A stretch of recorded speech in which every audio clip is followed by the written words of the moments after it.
इन खबर यूपी में आप सबका स्वागत है। मैं हूं हसीन अहमद। आज हम आपसे बात करने जा रहे हैं कि जिस तरह से कोहरे का कहर उत्तर प्रदेश के कई जिलों में देखने को मिला है, उससे कैसे निजात पाया जाए। सबसे पहले हम आपसे बात करना चाहेंगे कि आज उत्तर प्रदेश में कई जगहों पर लोगों ने अपनी जानें गंवाई और कई जगहों पर बहुत ज़्यादा जिस तरह से नुकसान पहुंचाया है कोहरे ने, सड़क पर लोगों ने अपनी जानें गंवाई, लोगों को तमाम तरह की परेशानियों का सामना करना पड़ रहा है। इसके साथ ही साथ कई बार हम ये भी देख रहे हैं कि लोग अपनी जगहों पर, अपने जहाँ पर उनको काम करना है, जहाँ पर वो पढ़ने जाते हैं, वहाँ पर वो पहुँच नहीं पा रहे हैं क्योंकि कोहरे से बहुत ज़्यादा परेशानी है और ज़िंदगी अस्त व्यस्त हो चुकी है। इसी बीच में हमें ये खबर में आ रही है कि आगरा लखनऊ एक्सप्रेसवे पर भी एक हादसा हुआ है। उसके अलावा नोएडा में गलगोटिया यूनिवर्सिटी के सामने भी एक हादसा हुआ है जिसमें एक इंसान ने अपनी जान गंवाई, साथ ही साथ 15 लोग उसमें जख्मी हो गए हैं। उसके अलावा अब हम आपसे बताना चाहेंगे कि सबसे पहली बात, कोहरा होता क्या है। कोहरा एक तरीके का ज़मीनी सतह पर, धरती की सतह पर एक क्लाउड फॉर्मेशन है जिसमें नमी इकट्ठा होना शुरू होती है और आपको चीज़ें धुंधली दिखने लगती हैं। उसके बाद इससे कैसे बचा जाए, इससे बचने के लिए हमारे पास क्या क्या तरीके हो सकते हैं। तो सबसे पहले हम आपसे बात करेंगे कि अगर आपको गाड़ी चलाना है तो सफ़र के दौरान आपको बहुत ज़्यादा एहतियात बरतना होगा क्योंकि विजिबिलिटी का बहुत बड़ा इशू होता है। आपको चीज़ें दिखाई नहीं देती हैं, आपको तमाम तरह की परेशानियां होती हैं। जब आप गाड़ी चलाते हैं तो आपको साफ कुछ भी नज़र नहीं आ रहा है या बहुत कम डिस्टेंस की चीज़ें आपको नज़र आती हैं, बहुत कम दूरी की, कि मसलन आप 2 से 4 मीटर या 5 मीटर की दूर की चीज़ों को ही देख सकते हैं। इस तरह से आप अंदाज़ नहीं लगा पाएंगे कि आपके सामने कितनी और गाड़ियाँ हैं और आपकी रफ्तार अगर ज़्यादा है तो आपको काफ़ी तरह से परेशानियों का सामना करना पड़ सकता है। और इसमें एक बहुत अजीब चीज़ निकल कर आती है सामने कि हमें एक तरीके का ऑप्टिकल इल्यूजन होता है जिसमें चीज़ें होती हमारे पास हैं लेकिन हमको लगता है कि वो हमसे बहुत दूर हैं। इसे ऑप्टिकल इल्यूजन के नाम से जाना जाता है। उसके अलावा आपको कोहरे के दौरान, क्योंकि आसपास के वातावरण को आप देख नहीं पा रहे हैं, एक्सटीरियर में जो कुछ भी हो रहा है वो आपको बहुत ज़्यादा साफ और क्लैरिटी के साथ नज़र नहीं आ रहा है। इस वजह से आपको एक किस्म का मान के चला जाए कि आपको रफ्तार के बारे में उतना ज़्यादा आइडिया लग ही नहीं पाता है कि आपकी एग्जैक्ट रफ्तार है क्या।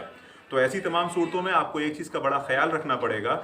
आपकी गाड़ी का जो भी स्पीडोमीटर है, जो आपकी स्पीड को बताता है कि आपकी स्पीड 40 पे चल रही है आपकी गाड़ी, या 50 पे चल रही है, या 60 पे चल रही है, 60 किलोमीटर पर आवर की स्पीड से, तो वो स्पीडोमीटर कम से कम कोहरे के वक्त आप उसको एक बार जांच करवा लें मैकेनिक के द्वारा कि हमारा स्पीडोमीटर सही स्पीड बता रहा है या नहीं बता रहा है। इससे आपको काफ़ी फ़ायदा मिलेगा। उसके अलावा हम आपसे बात करेंगे कि आपको बाकी गाड़ियों से एक सेफ डिस्टेंस मेंटेन करना है। अक्सर हमने देखा है कि गाड़ियों के पीछे लिखा रहता है प्लीज़ कीप सेफ डिस्टेंस। तो ये बहुत छोटी सी चीज़ है लेकिन आप अगर इसका ख्याल रखेंगे तो आप तमाम तरह की परेशानियों से बच सकते हैं।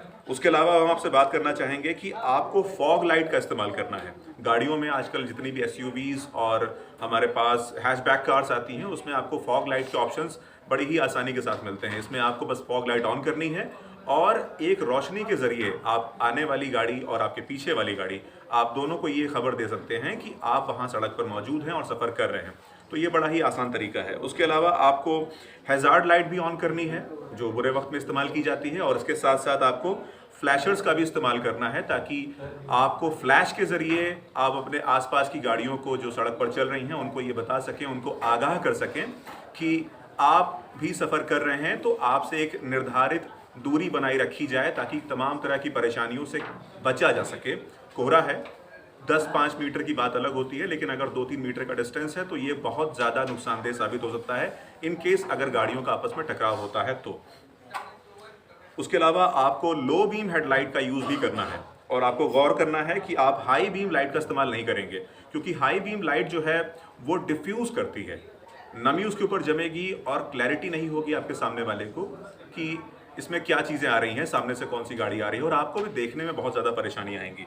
उसके साथ साथ आपको गाड़ी में कोहरे के दौरान खासकर संगीत नहीं सुनना है, आपको किसी भी तरीके का शोर नहीं करना है गाड़ी में, और आपको एकदम शांत वातावरण बनाना है ताकि अगर बाहर कुछ हो रहा है तो आपको उसकी भनक लग जाए। उसके साथ ही साथ आप अगर अपने गाड़ी के शीशे हल्का सा खोल के रखेंगे तो आपको बाहर की आवाज़ थोड़ी बहुत आती रहेगी, अप टू 5 to 10 डेसिबल अगर आपको आवाज़ें बाहर की आ रही हैं तो आपके लिए ये बहुत ज़्यादा मुफीद है क्योंकि आपको पता चलता रहेगा कि एग्जैक्टली बाहर हो क्या रहा है, या बाहर के एटमॉस्फेयर से आप अनभिज्ञ नहीं रहेंगे। आप ऐसा नहीं, आपको खबर नहीं है कि बाहर क्या हो रहा है, तो थोड़ी सी आपको अपने ग्लासेस खोलने पड़ेंगे। उसके साथ ही साथ आपको ब्रेक लगाने के लिए हमेशा तैयार रहना पड़ेगा क्योंकि सड़क पर हो सकता है कोहरे के वक्त जानवर सामने आ जाए, या आसपास के ग्रामीण इलाकों के लोग अगर सड़क क्रॉस कर रहे हैं तो वो भी बीच में आपको आ सकते हैं। उसके अलावा जानवर जानवर बहुत बड़ी मुसीबत है। अचानक कभी भी कोई जानवर, हमने अक्सर देखा है कि गांव देहात के इलाके में कभी नीलगाय हो गई या कुत्ता हो गया और उसके अलावा बिल्ली हो गई, तो ऐसे तमाम जानवर जो हैं सड़कों पर आते हैं और ये अचानक आते हैं, तो आपको इससे भी काफ़ी ज़्यादा परेशानियाँ उठानी पड़ती हैं। तो आपको इन तमाम चीज़ों का ध्यान देना है। उसके अलावा आपको विंडशील्ड पर लगातार, क्योंकि नमी है हमारे पास, जो कोहरे में सबसे बड़ी प्रॉब्लम है कि हमारे पास नमी जमना शुरू हो जाती है विंडशील्ड के ऊपर, तो इसको आप मौके मौके पर इस्तेमाल करते हुए उसको साफ करते चलें, इसको क्लियर करते चलें, ताकि ये बहुत ज़्यादा जमने ना पाए, ताकि आपको बाहर का रास्ता दिखाई ही नहीं देगा इसके बाद। उसके अलावा डिफ्रॉस्टर के बारे में आपको बता ही चुके हैं, डिफ्रॉस्टर आपको यूज़ करना पड़ेगा। डिफ्रॉस्टर बहुत ज़्यादा ज़रूरी है, ताकि आजकल की नई गाड़ियों में तो आपको डिफ्रॉस्टर के बहुत ज़्यादा अच्छे ऑप्शन मिलते हैं, जिसमें कि आपको ज़्यादा काम नहीं करना है और चीज़ें अपने आप मैकेनिकली उसको विंडशील्ड को क्लियर करती रहती हैं वाइपर वगैरह के थ्रू। तो ये तमाम चीज़ें हैं और इन तमाम बातों के अलावा आपको सबसे ज़्यादा जिस चीज़ का ध्यान देना है वो आपके टायर्स हैं। अगर आपकी गाड़ी के टायर बहुत ज़्यादा पुराने हैं, अगर आपके पहिए बहुत घिसे हुए हैं, तो आपको ब्रेक लगाने में बहुत प्रॉब्लम होगी, क्योंकि फ्रिक्शन नहीं रहेगा। और आपको फ्रिक्शन के लिए नए या फिर ऐसे टायर जो कि काम करने योग्य हैं, जिस पर आप ब्रेक अप्लाई करें तो आपको एक निर्धारित दूरी तक आपको ब्रेक लगने का मौका दे, तो ऐसे टायर्स का इस्तेमाल करना है। तो इन तमाम चीज़ों का ध्यान अगर आप रखेंगे तो कोहरे में इन तमाम परेशानियों से आप बच सकते हैं। और इसके साथ ही साथ हम आपसे कहना चाहेंगे कि कोहरे के वक्त में आप कम से कम सफ़र करें। जब बहुत ज़्यादा ज़रूरत हो तभी आप सफ़र करें, क्योंकि कोहरा वाकई बहुत ख़तरनाक होता है। इन खबर उत्तर प्रदेश में बने रहिए ऐसी तमाम जानकारियों के लिए। इन खबर चैनल को सब्सक्राइब करें।